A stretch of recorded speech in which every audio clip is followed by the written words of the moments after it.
اسلام فرماتے ہیں میں سو رہا تھا، میں نے خواب میں دیکھا کہ کتابوں کا ایک ستون ہے، کتابوں کا ایک ستون ہے جو میرے سر کے نیچے سے اٹھایا گیا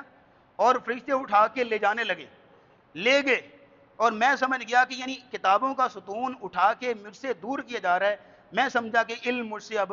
جا رہا ہے۔ لیکن میں نے دیکھا، خواب کے اندر دکھایا گیا کہ میں نے دیکھا کہ فرشتوں نے وہ کتابوں کا ستون اٹھایا اور جا کے سرزمین شام کے اندر جا کے رکھ دیا۔ صحابہ نے کہا یا رسول اللہ اس کی کیا تعبیر ہے؟ آپ نے فرمایا لوگوں سن لو، جس زمانے میں فتنے بہت عام ہو چکے ہوں گے اور لوگ طرح طرح کے گناہوں میں پڑ جائیں گے، تفرقوں میں پڑ جائیں گے، اس زمانے میں بھی ایمان، ہدایت، نور اگر کہیں پہ قائم ہوگا تو سرزمین شام میں ہوگا۔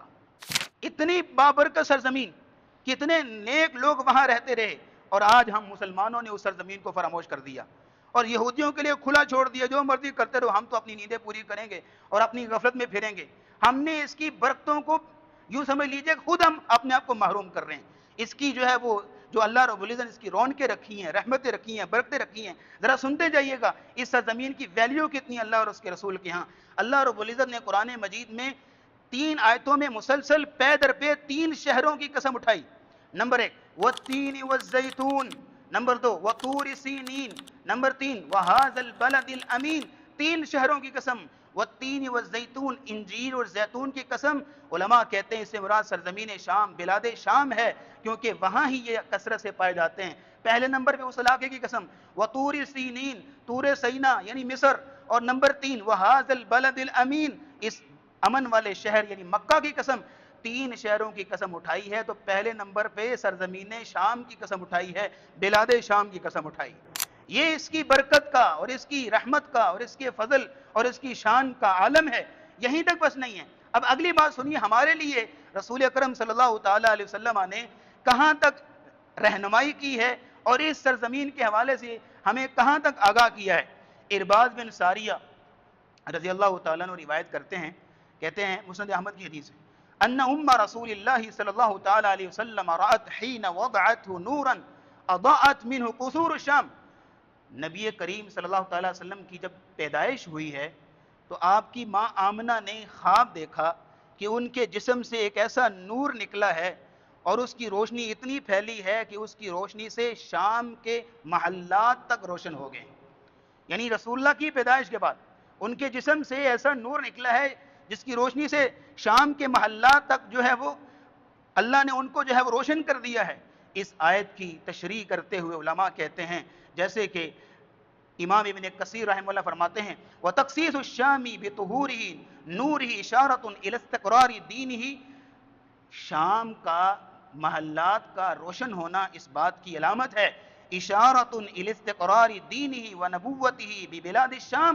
کہ شام کے علاقے میں رسول اللہ کا دین مضبوط ہوگا اور آپ کی نبوت وہاں مضبوط ہوگی۔ وَلِهَذَا تَكُونُ الشَّامُ فِي آخِرِ الزَّمَانِ مَعْقِلًا لِلْإِسْلَامِ، اسی وجہ سے آخری زمانے تک، قیامت تک کے لیے اگر دین کہیں پہ قائم رہے گا اور لوگ دین پر قائم رہیں گے وہ تو شام کا علاقہ ہے۔ اسی وجہ سے وہاں بھی عیسیٰ علیہ السلام نازل ہوں گے اور دجال کو قتل کریں گے۔ اس حوالے سے نبی اسلام کا بھی ایک خواب ہے،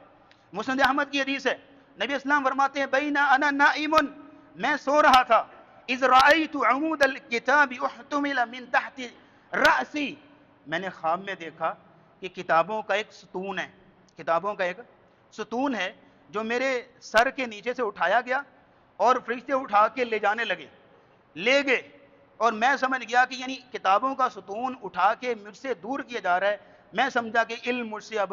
جا رہا ہے۔ لیکن میں نے دیکھا، خواب کے اندر دکھایا گیا کہ میں نے دیکھا کہ فرشتوں نے وہ کتابوں کا ستون اٹھایا اور جا کے سرزمین شام کے اندر جا کے رکھ دیا۔ صحابہ نے کہا یا رسول اللہ اس کی کیا تعبیر ہے؟ آپ نے فرمایا ان الایمان حین تقع الفتنۃ بالشام، لوگوں سن لو، جس زمانے میں فتنے بہت عام ہو چکے ہوں گے اور لوگ طرح طرح کے گناہوں میں پڑ جائیں گے، تفرقوں میں پڑ جائیں گے، اس زمانے میں بھی ایمان، ہدایت، نور اگر کہیں پہ قائم ہوگا تو سرزمین شام میں ہوگا۔ یہ نبی اسلام نے اس کی تعبیر کی، اور تاریخ گواہ ہے کہ جب کسی زمانے میں مکہ میں بھی 4 مسلح بچھائے جاتے تھے نا، اس زمانے میں بھی سرزمین شام میں اللہ نے ایمان رکھا تھا، وہاں پہ بھی نور تھا، ہدایت تھا، اور رسول اللہ صلی اللہ علیہ وسلم کی تعلیمات اجاگر ہو رہی تھی۔ اور حافظ ابن حجر اسقلانی رحمہ اللہ اس حدیث کی شرح میں لکھتے ہیں کہ نبی اسلام نے جو کتابوں کا ستون دیکھا کہ شام میں گیا ہے، معنی کیا ہے؟ وَمَعْنَاهُ أَنَّ قُوَّةَ الدِّينِ وَمَرْكَزُهُ يَنْتَقِلُ إِلَى الشَّامِ عِنْدَ الْفِتَنِ الْعِظَامِ، کہ جب دنیا میں بہت بڑے بڑے فتنے نمودار ہو رہے ہوں گے تو رسول اللہ صلی اللہ علیہ وسلم کی جو دین کی قوت ہے، آپ کی جو ہدایت ہے، آپ کی جو تعلیمات ہیں، یہ مضبوط ہو کے ابھریں گی تو سرزمین شام میں ابھریں گی۔ اور فرمایا وَهِيَ إِشَارَةٌ، ہمیں تو لگتا ہے، حافظ ابن حجر کہتے ہیں ہمیں لگتا ہے اس حدیث سے کہ یہ اشارہ ہے الی البقاء الطائفۃ المنصورۃ ہونا کا، کہ جو طائفہ منصورہ حق پر قائم رہنے والی جماعت رہے گی تو اس کا ایک حصہ سرزمین شام میں ضرور ہوگا۔